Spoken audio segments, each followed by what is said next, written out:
The first book was Chimpanzee Politics, which I wrote because I spent 6 years at the Arnhem Zoo, and in those 6 years there was a big power struggle among the males, and they had a lot of cognitive components because it was clearly very smart strategies that they were following. It had a lot of emotional components because I got interested in conflict resolution and reconciliation, how they reconciled after fights. It had a very dramatic component because at some point one of the males got killed by 2 other males, and I was very affected by that. And so all these elements were there, and so I decided to write Chimpanzee Politics.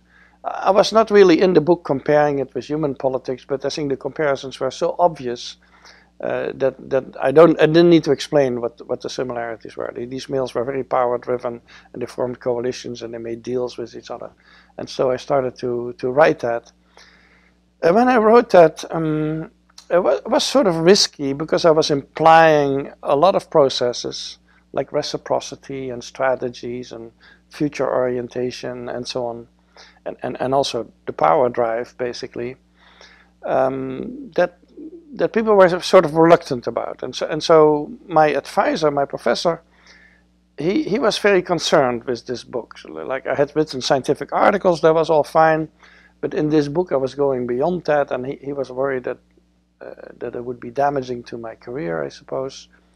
But when the book came out, it was interesting.